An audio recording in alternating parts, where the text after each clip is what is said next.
get out the way. So don't engage any mental thoughts, any patterns.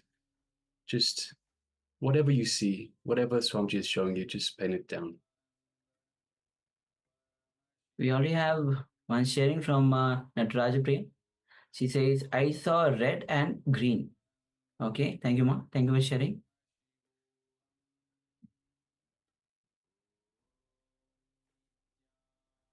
Yes, requesting all participants to please let us know. So if you've taken part in this power manifestation, let us know what was being revealed to you in your third eye. So this is the second round of the power manifestation segment, straight after the yoga. So every day we have the yoga 108 asana sequence, the Pratama Vinyasa Krama. And the power manifestation segment is to vote all the powerful cognitions, all the breakthroughs that you've had into in yoga, into your body, into your system. So Ma Shukrendra says blue, green, yellow, bright light, tree, tall, cave. Okay, Yes. thank you much for sharing. And also translation for Ma Fu Fang Zhen, saying lots of animals, beautiful lake. In the lake, beautiful plants and animals. Yes, thank you very much for sharing, Ma. There's one further text.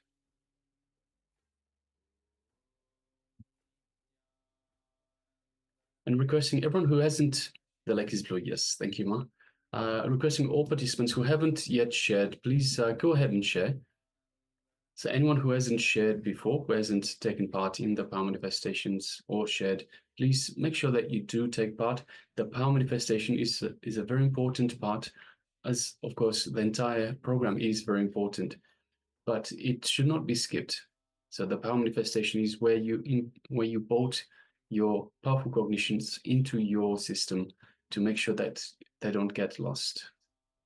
So Swamiji beautifully says, if you get a piece of information, a piece of knowledge, and you don't use it for 2 years, it will simply be lost. In a similar way, if you get powerful cognitions, any powerful cognitions that you do get from all the teachings of the Supreme Pontiff of Hinduism, need to be bolted into your system, and they need to become your daily lifestyle. Otherwise, they will simply disappear. They will, just because they're unused, they will not stay with you. So to get the best out of this program, please make sure that you take part in every part of the program, including the power manifestation. Yes, and Swami says very beautifully, Shravana, Manana, and Nididhyasana. The whole Paramashivoham is designed in this way. Shravana, when you're listening. So when you listen, the powerful cognitions.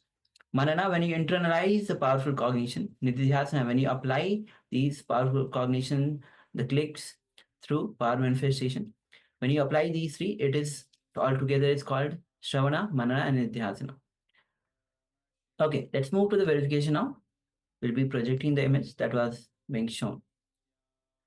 Yes, so as you can see, it's a beautiful image of a lot of waterfall and the river flowing with various colors, trees, sunlight, a lot of sunlight. Color is blue, green, white, even yellow, shining white, and a beautiful scene actually. And you can see at the first itself, there's a waterfall as well. So let's go through the comments. Yes. So just scrolling up to the top for the comments. Let's see. So Okay. So from Mashrendanda, he says blue, green, yellow, bright light, tree, and tall cave. So definitely blue is there, green is there, yellow, bright light, a lot of bright light, trees, just you can see the trees all over. Tall cave.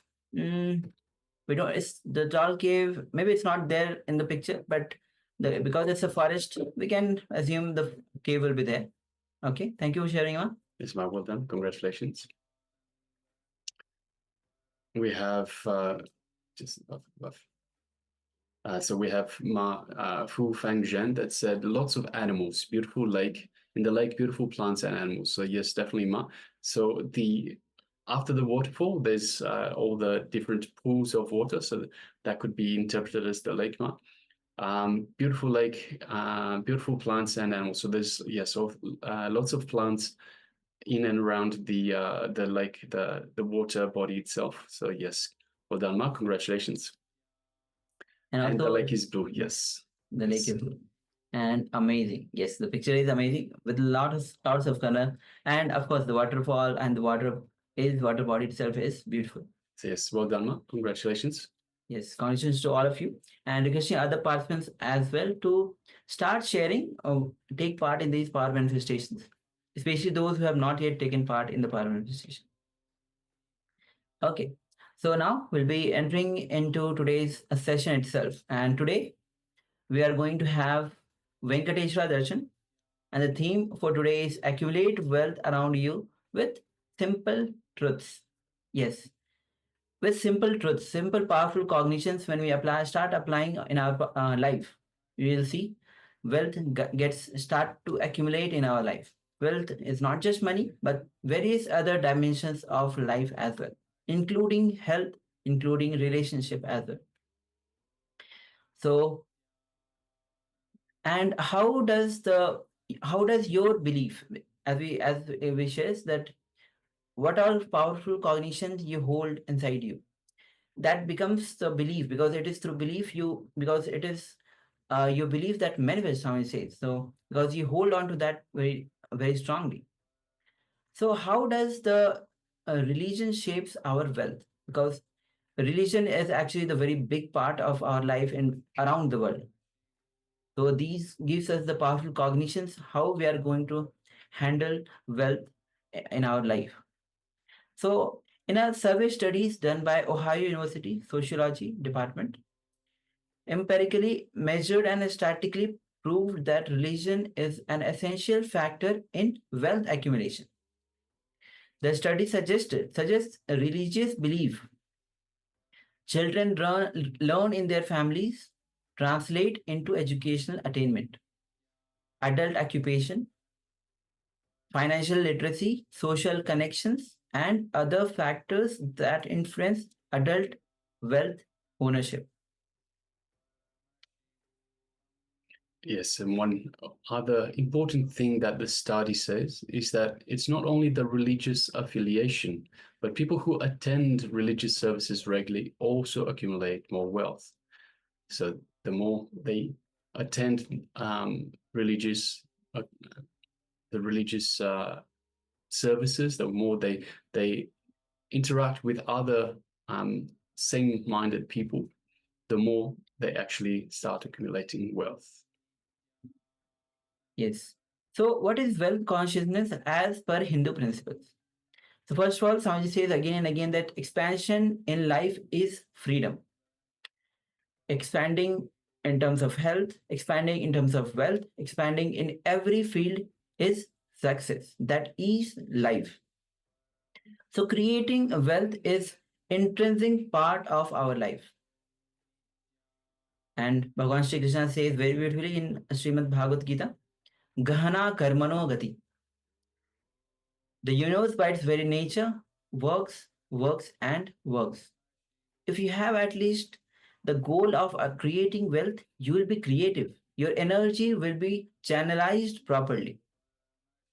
So, Swami says that even though expansion is in life is freedom, and expanding in various field, various aspect of your life, health, wealth, in every field is actually success. That is life. So wealth includes the wealth includes the money, the wealth, health, and various other dimensions of life. When you expand in various other dimension, you are successful. That itself is life.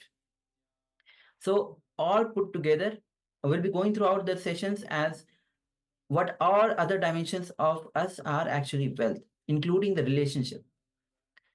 So we'll be entering into a video, revelation by Swamiji on how to accumulate wealth around you with simple truths. This is a part of revelation is from one of the workshops. So please come to the space of listening, because wealth is one of the factor that runs our life, how we live, what powerful cognitions we receive.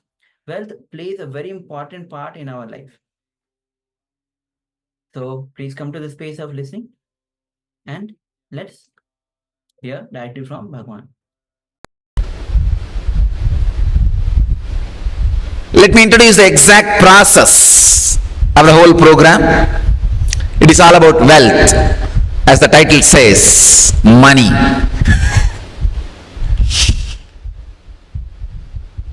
The first question: what an enlightened master has to do with wealth? Why should he talk about wealth? He is supposed to be talking about renunciation. But he is talking about wealth.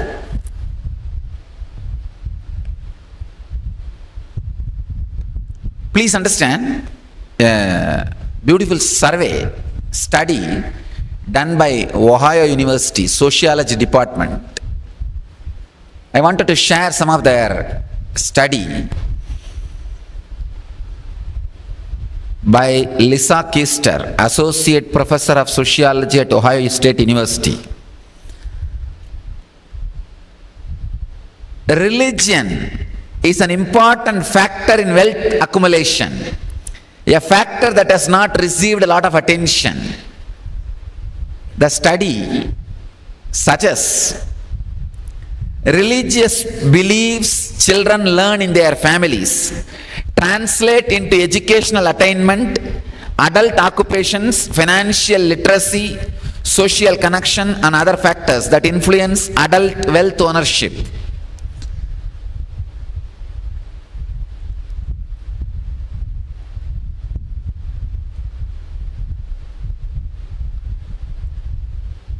One more important thing, the study says, it is not only the religious affiliation, people who attended the religious services regularly accumulated more wealth. God pays you.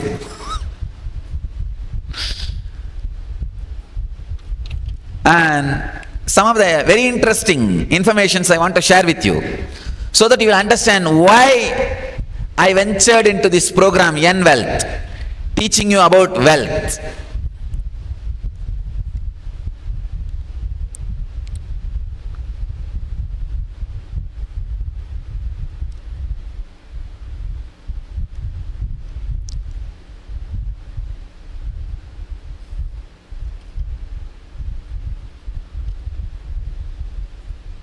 The study says religious beliefs are directly connected to the wealth they create and accumulate.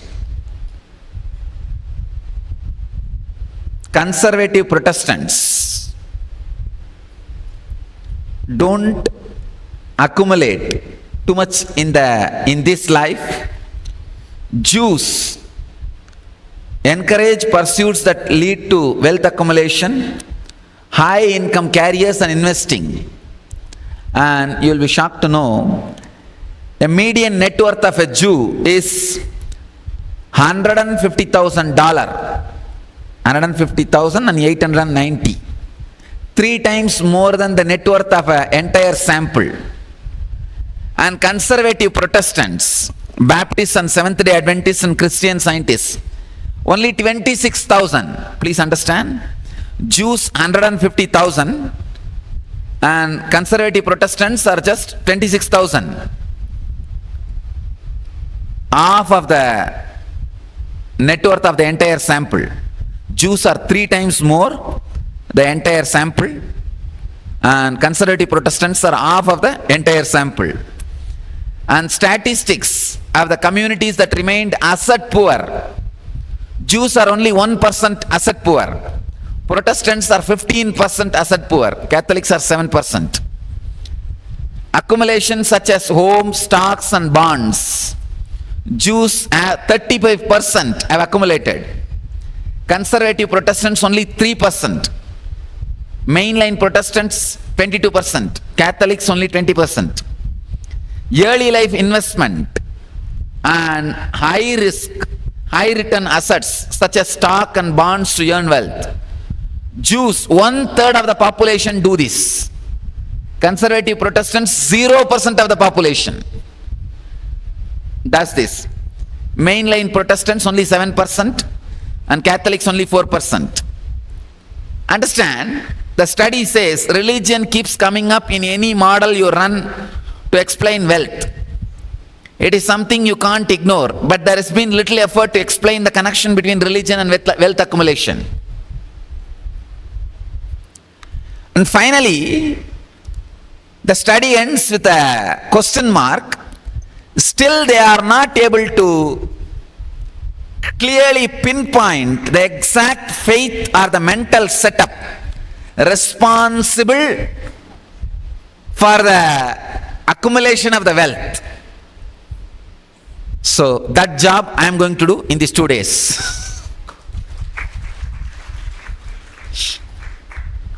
Understand, religion and wealth are very closely associated. That is the reason I ventured into teaching you how to accumulate wealth. First statement I wanted to make, the first statement of this program: wealth is not a thing to be accumulated or managed. Wealth is you. Please understand. Wealth is not just a thing as you think to be accumulated or managed or created or celebrated. It is you. Wealth is nothing but extension of you. In Sanskrit we have a very beautiful word. Lakshmi means intensified goal. When the Lakshya is intensified in you, it is Lakshmi. Intensified goal is Lakshmi.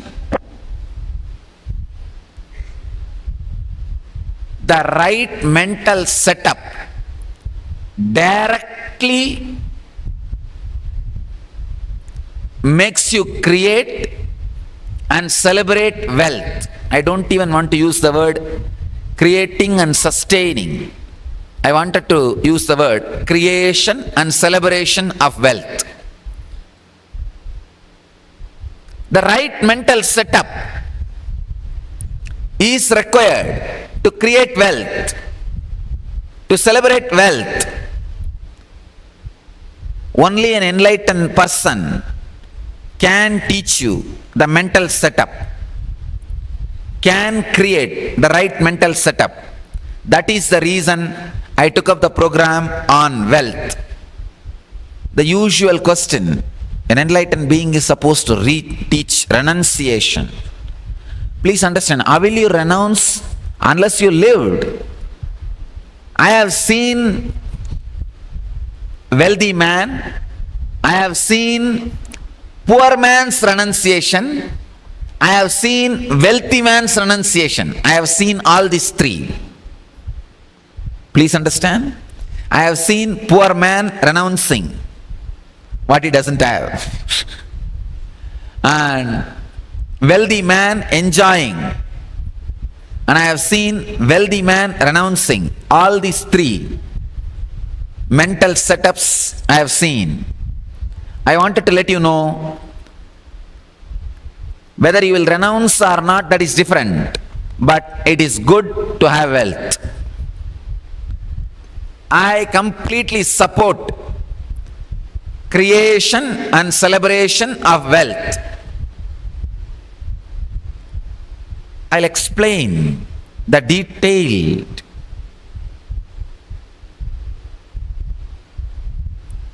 truths and the mental setups we carry about wealth. Somehow this concept, the very word wealth, If you don't have greed, if you have fear, if you are in between worry, too much, I can say the word wealth is too mysterious than God.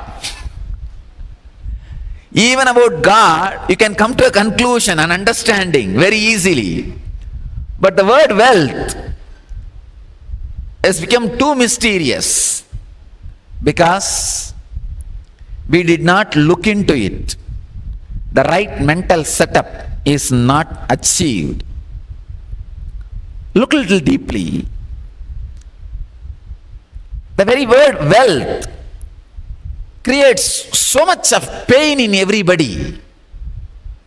Either you had too much of greed and did not have it, or too much of fear of poverty, or too much of failure ideas. The moment the word wealth is uttered, too many of your failures crops up in your system, and too many broken relationships crops up in your system. Too many broken relationships, too much of disrespect, too much of the pain and sufferings which you went through from the young age gets awakened. That is why a normal man can never think of wealth in a relaxed way.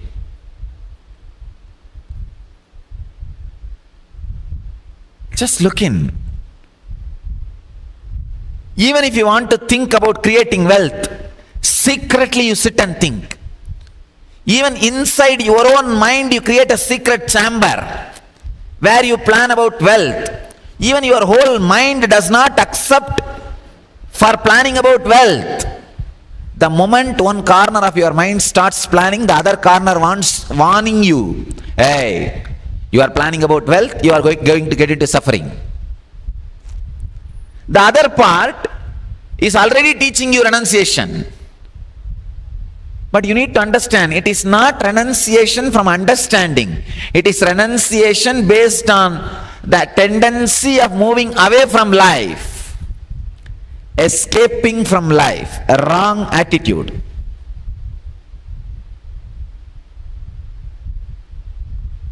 You carry too many chaotic ideas, too much of confusion about wealth. As I said, wealth is not a thing, wealth is you. If you are confused about wealth, you are completely confused about you. Who you are, what you are, why you are, who you are. Who you are, what you are, why you are, who you are.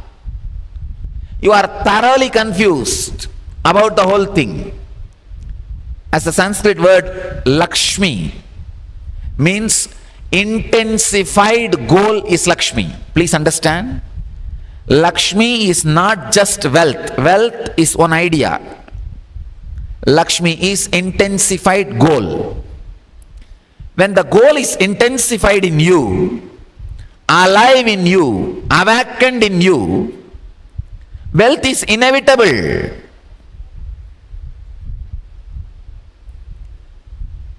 Wealth is not just money. The relationships, satisfaction, the power to convert dollars and rupees into the product which you wanted to have. In Sanskrit, we have 8 dimensions of wealth. In the next further sessions, I'll talk about it. We call it Dana, Danya, Virya, Vijaya. Different dimensions of wealth.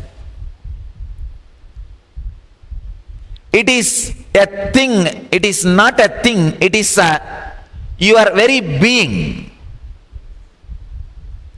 Only when your being becomes proper, the wealth gathers around you, wealth happens around you, and you celebrate it. And wealth can be adding to your life.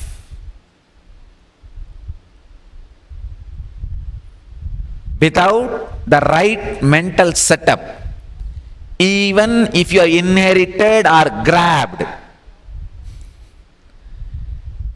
For example, legally if you are born to a rich person, you inherit, and if you inherit illegally, it is called grabbing, that's all. Without the right mental setup, even if you inherit or grab, you will not be able to celebrate wealth.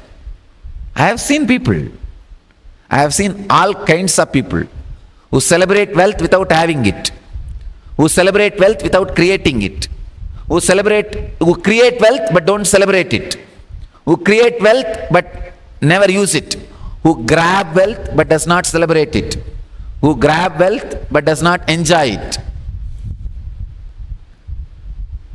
All kinds of mental setup I have seen. A right mental setup, a right understanding about wealth not only attracts wealth towards you, makes wealth happen in your life, it gives tremendous clarity even for your day-to-day life, normal life. Because wrong ideas about wealth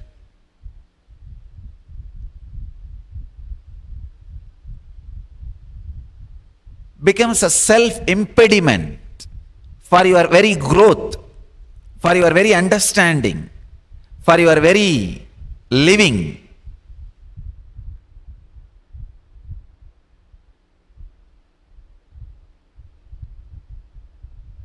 As I said, wealth is not a thing, it is you, different dimensions of you. When you manage different dimensions of you, just wealth happens around you. As I said, wealth is not just dollars and rupees.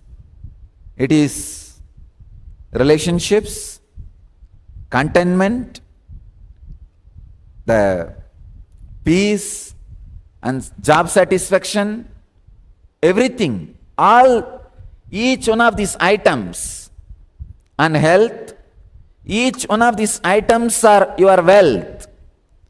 And the mental setup continuously to have success, all these things are different dimensions of wealth. So I think now you are very clear why I am talking on wealth. I am going to work on wealth. I am going to teach about wealth to you. First thing I wanted to do in this program is make you understand all the pains you associated with wealth. Your innate guilt about greed and the ideas put inside you in the young age, the wrong ideas put inside you in the young age about wealth. When your parents fight for wealth among themselves, not only you have wrong ideas about them, you have wrong ideas about wealth. You feel, oh, it is wealth separates people. That 1 engram is enough for your whole life. You will not be able to create wealth peacefully. You will not be comfortable with wealth peacefully. Just see, how many of you are comfortable when you think about wealth inside you? When you just sit in a relaxed way and remember about wealth. See how much of pain comes out. Whether the failed efforts which you took, or the failed relationships because of wealth. When I say failed efforts, so many examples I can give. The efforts which you did not do properly, or which you did properly and did not work out, did not click, or somebody cheated you. Whether somebody cheated you or not, practically every person in the world feels they have been cheated. there is nobody who feels he is not cheated, he or she is not cheated, then who is cheating? Everybody feels, whether it is a person who lives in slum or a middle class or billionaires, everybody feels they are cheated. They are cheated. How can this be? Somehow, wealth creates, the idea of wealth creates strong, painful memories and engrams in you. That is the first reason why you are not comfortable about wealth. You get into wrong pseudo-renunciation ideas. First thing I want to do in this process is make you understand all the wrong engrams you carry about wealth. Engraved memories, wrong ideas you are having about wealth in your brain, in your system. From the young age, all the wrong ideas you imbibed in your system about the wealth. Please sit and go on writing whatever you remember about money in your life. Please understand. First time, what you heard about wealth from your parents. First time, what you heard about your wealth from your friends, from your relatives, from your teachers. When you started growing up, what are the ideas you imbibed about wealth? I can remember, even now I can remember, first incident of wealth in my life, maybe around the age of 2 or 3, in Indian villages, during the festivals, the uncles and parents will give few coins to kids. So, many of my relatives gave money to my elder brother, younger brother, for me also. I got a lot of coins for my share. All of them were counting.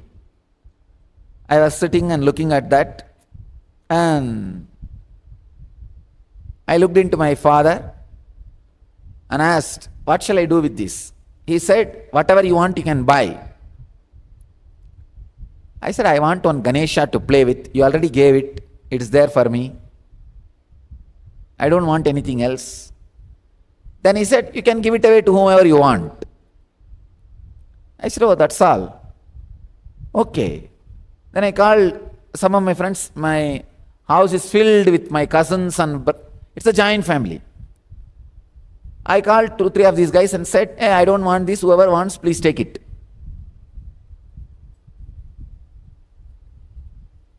I thought some 4 or 5 people will come and take. Forget about it. The one guy whom I said, he just picked up the whole thing. Whole cloth on which the coins were there. I couldn't understand. Anyhow, I just left it. Okay. What I wanted is there. I don't want anything else. Leave it. This is my first memory of wealth. And still, I tell you, this memory plays a major role in how I handle wealth. It is just utility. I have not created a single relationship because of wealth. I have not broken a single relationship because of wealth. I have not created any suffering for me because of wealth. I have not created any joy for me because of wealth. I am living, wealth is living with me.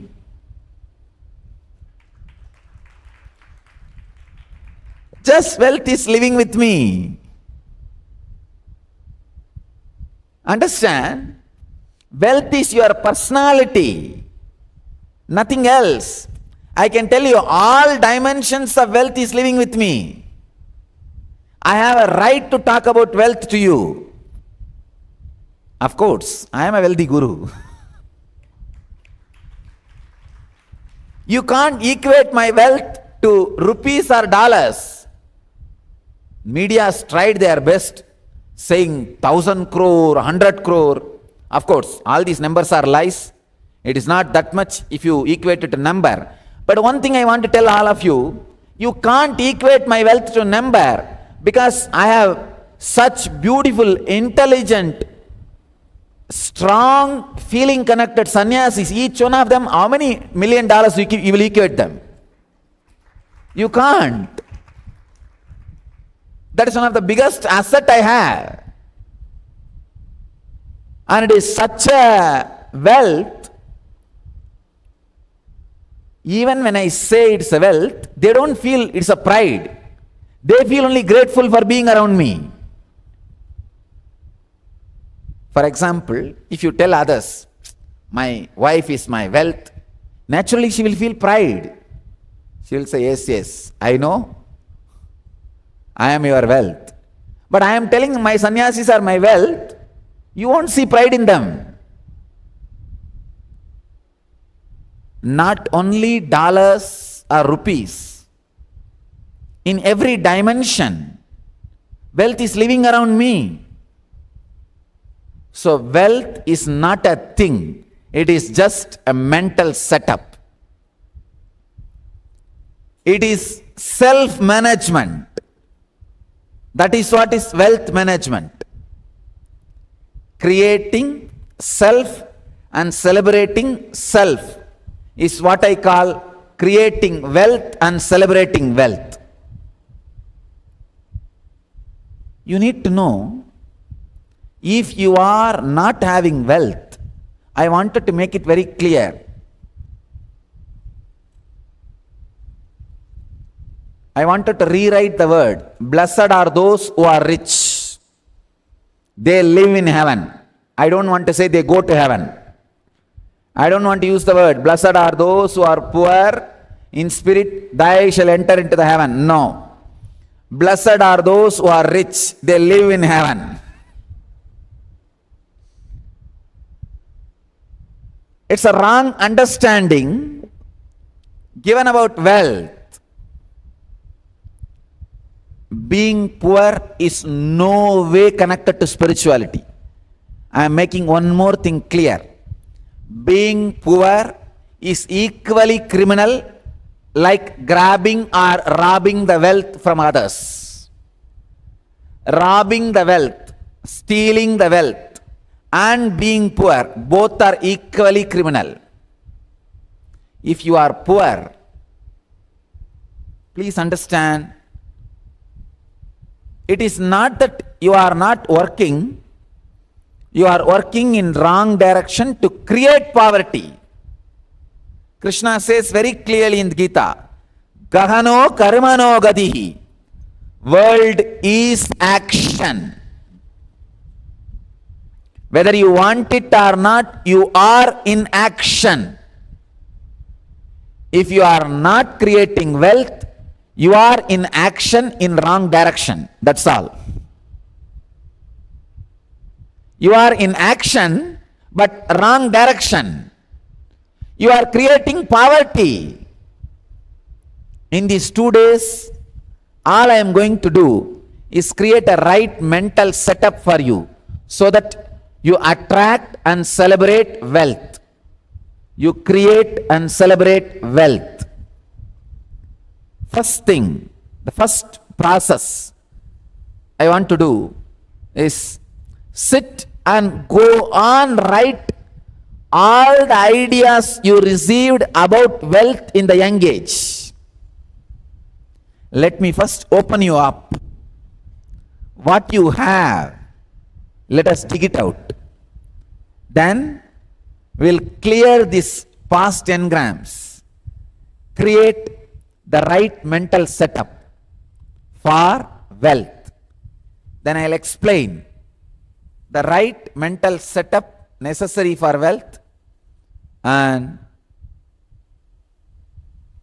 the wealth management techniques and ideas from ancient, age-old Vedic tradition. Please understand, Vedic tradition is one of the richest, wealthiest tradition, not just in the inner world, even in the outer world. Thousands of years before, whatever you call as outer world wealth, we are the richest tradition. Even after so many invasion for wealth, so much of swindling, still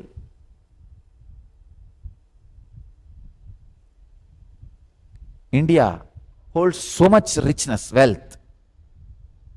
First, the invasion by different groups like Kanishkas, Kushanas, and Mauryas, then Mughals, then British, then the modern day Indian politicians. So much of invasion. Hey, all of you should know. Only one scam of modern day Indian politician has swindled more wealth from India and stashed it outside India than the whole British Empire. In 200 to 300 years, whatever British swindled from India, took it outside India, is done in just one scam. All of you know, I don't need to talk about it. Just one. So, even after so much of robbing, stealing, still we are generating, because the Vedic tradition is life affirmative. It believes in creating wealth, not grabbing, creating. I can say India is the only country which never grabbed wealth from other countries, other civilizations. Every possible civilization and groups robbed India, but India never went out to grab wealth from others. Even after giving up so much, we still have. So if you look from the right angle, I can say India is the richest country in the world even now. Because never grabbed, always gave. Never grabbed, always gave. Still we have. And the funny thing is, still only 3% of Indian man-hour is used. Please understand. For example, see, in India we call it working age as 25 to 58. 25 to 58 is the working age. If a person is supposed to be working 8 hours a day, 25 to 58, all the Indians into 8 hours. I am saying that people, Indians who are between 25 to 58 and 8 hours. If this is 100 hours, for example, I am giving you, only 3 hours productivity happens in India. I want all of you to know.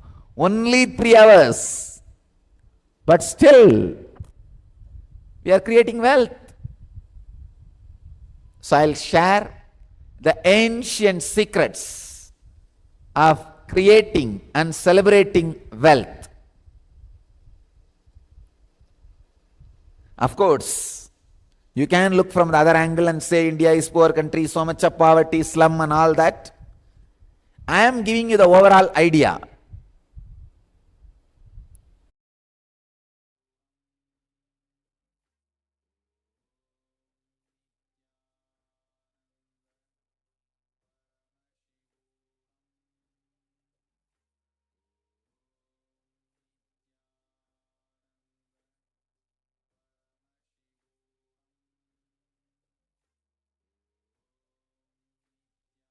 Yes, welcome all of you. Swamiji has very clearly described that wealth is an intrinsic part of you. And so much of powerful cognition, Swamiji shares from his own life that he just, how he experienced wealth for the first time in his life. And the wealth just gathers around him, and Swamiji says that he is a wealthy guru. Not because he wants wealth, but it is not, wealth is not just part of, not only money is a part of him, but The whole life itself, the various dimensions of life itself is actually a part of Swamiji, is a part of wealth. And the money, wealth gets accumulated around him. So Swamiji says in the video, in the revelation by Swamiji, that write down all the patterns related to the wealth that you have, the ideas that you got, the cognitions that you have related to the wealth.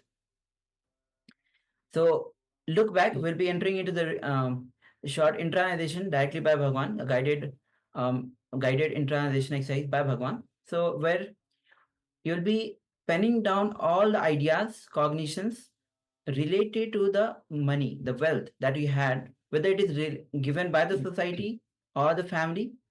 So all the ideas. So have a pen and paper with you. This is a very important internalization exercise that is going to base on which the whole day is going to be built on.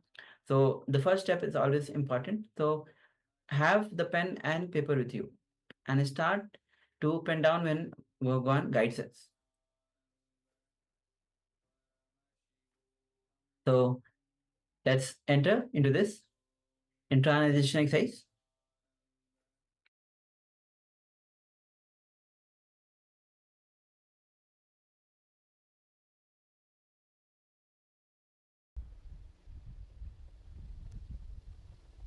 Now, let's enter into the process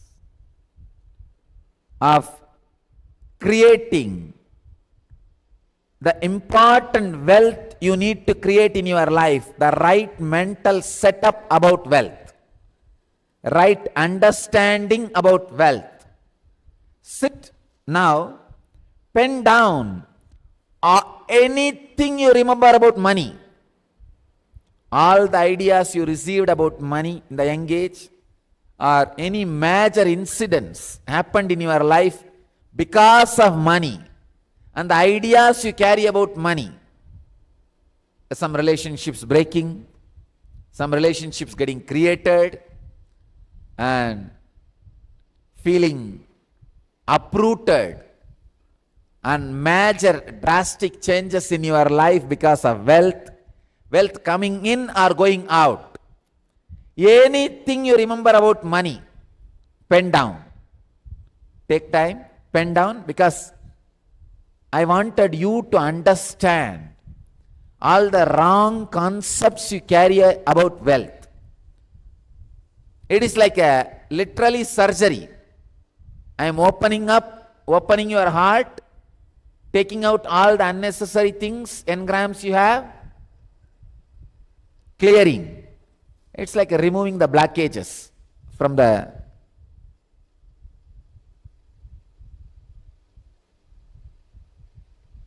circulation flow. Please take paper and pen and start penning down all the ideas you carry about wealth.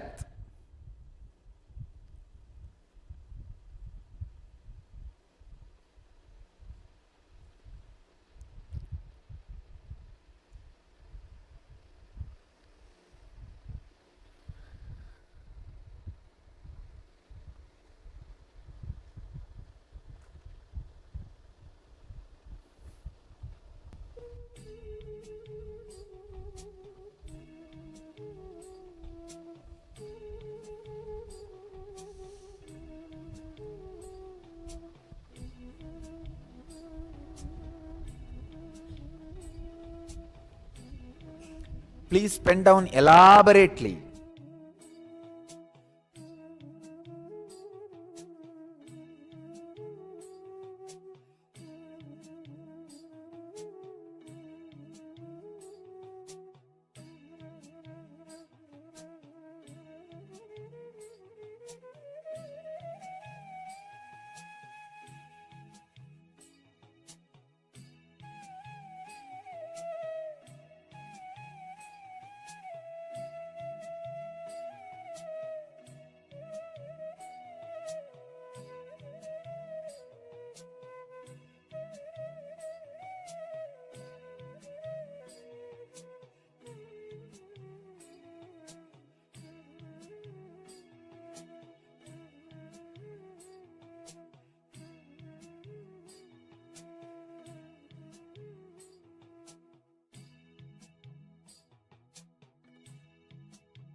Please write without thinking much so that all the original engrams will come out as it is without getting edited by your logic.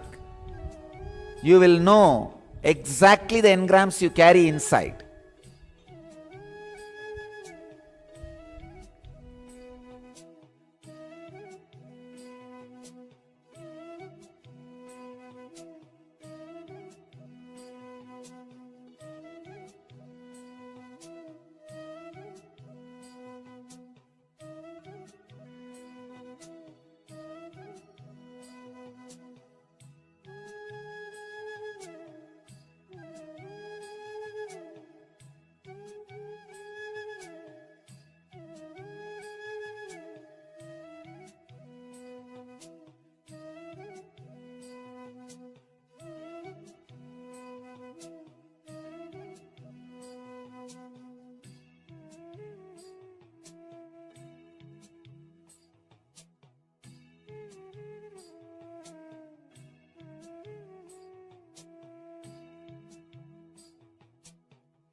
Recollect first conversations you had about money in your life. Recollect first conversations you had with money in your life. How your relationship with money. Is it fight, or is it love relationship, or is it hatred relationship, or is it feeling of loadedness? How your relationship with money started. Your conversations with money and your conversations about money.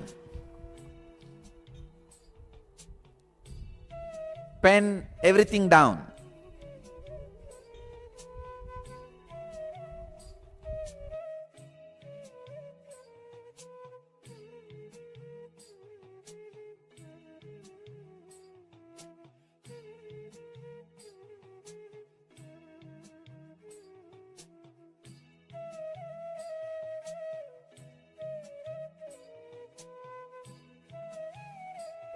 Think deeply as possible.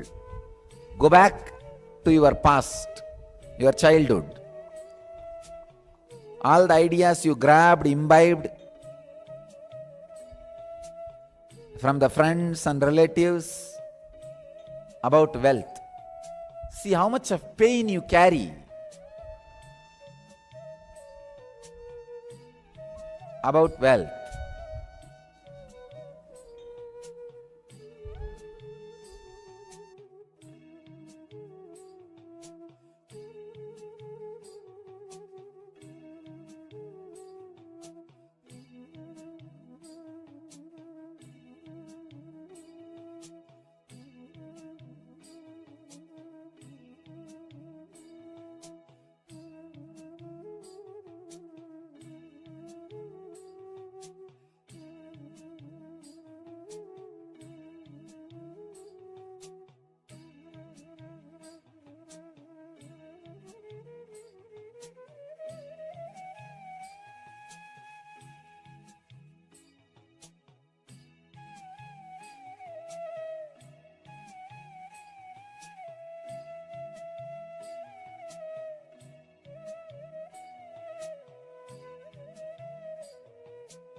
Down in a detailed way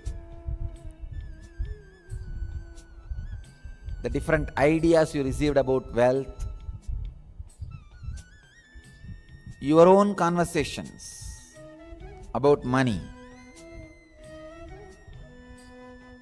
with money, or conversation about money.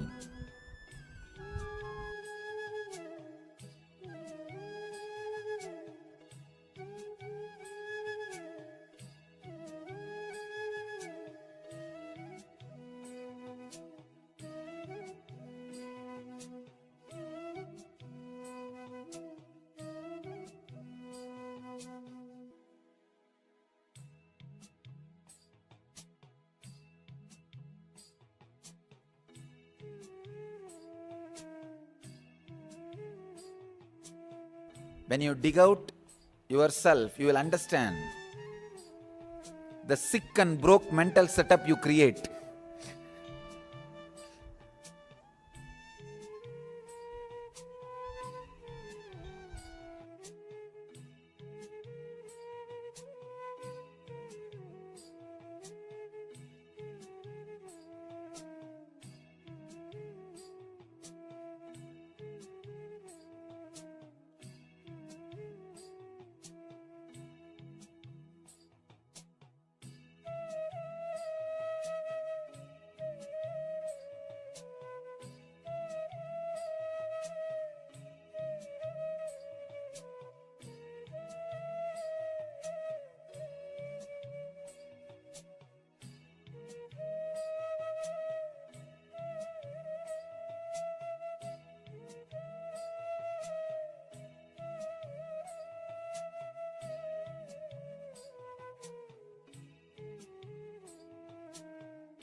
Please do the homework properly. Please write. Think, think, think. Unless you write, you will not catch the exact engram where you are caught.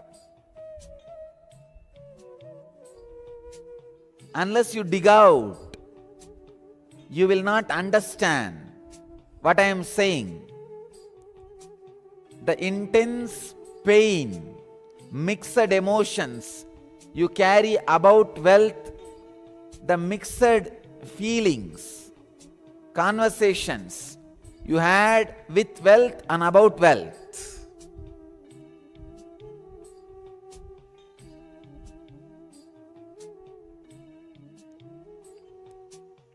Hurt you felt by not having wealth interferes even while you want to create it.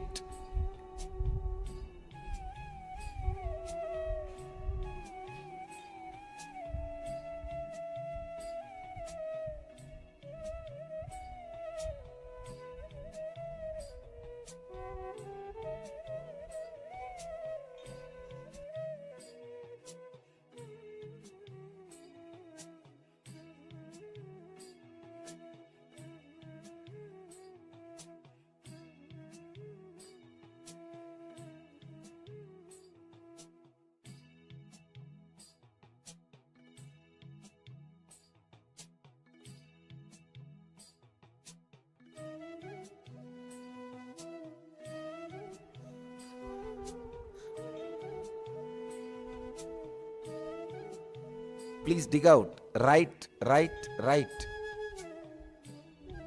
Go on writing. Only then you will hit the ideas, the mental setup which you are carrying.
Yes, Nityanandam. I hope all of you have written down all the ideas, all the cognitions that you have about wealth.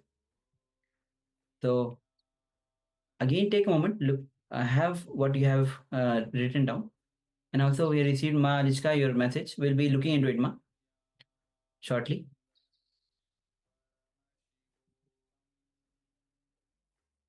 All right, so next let's move into the power manifestation round. So today we'll be having the power of Mahima.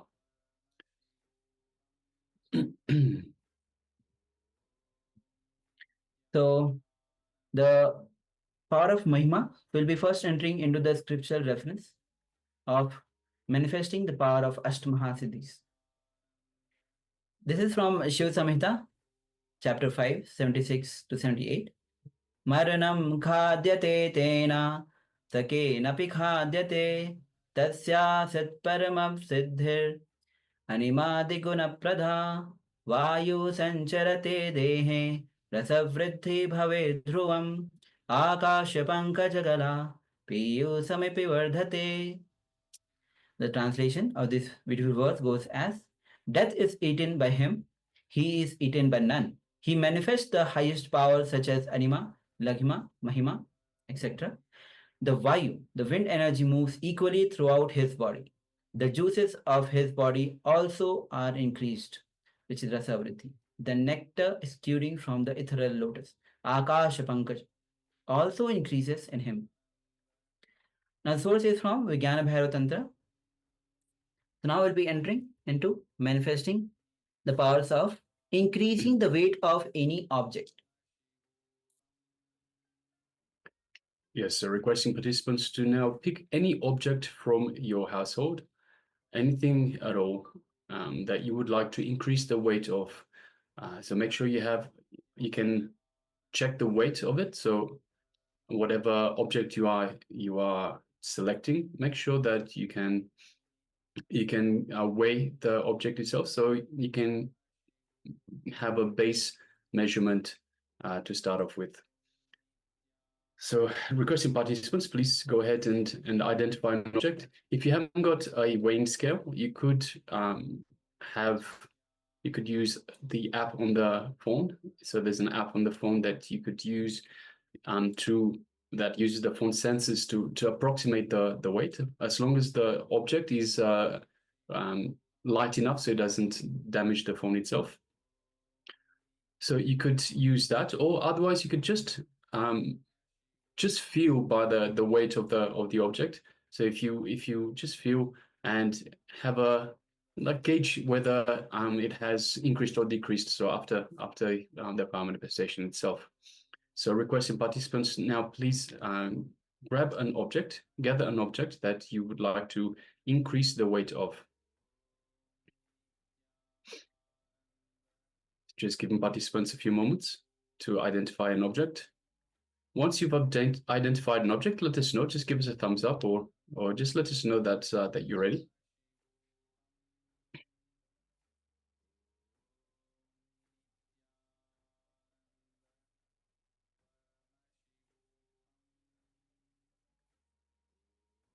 We'll just give participants just a couple more moments.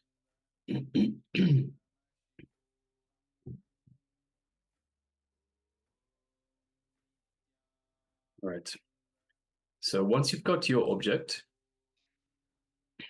and you've recorded, so record a base measurement for it.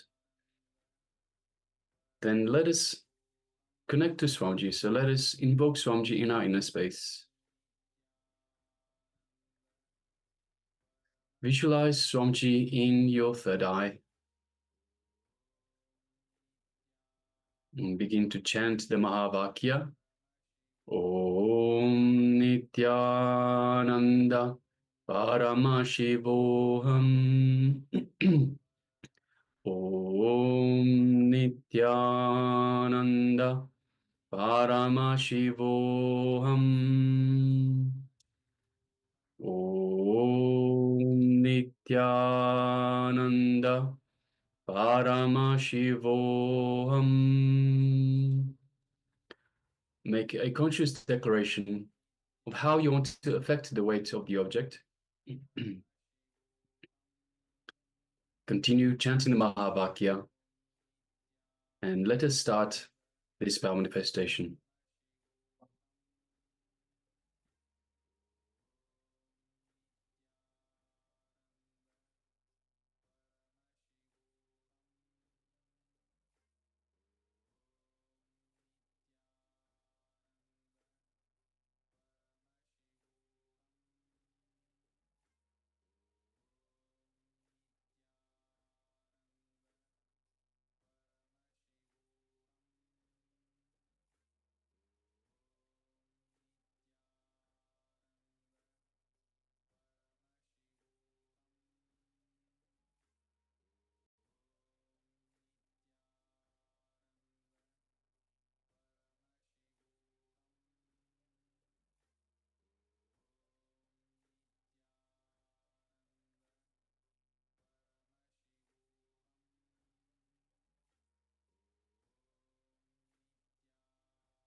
I bless you all.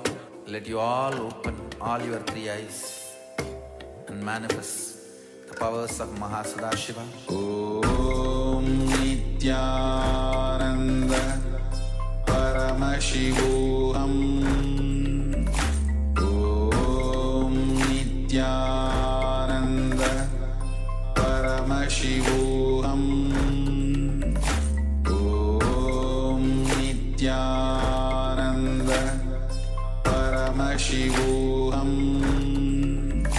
Om Nityananda Paramashivoham. Om Nityananda Paramashivoham.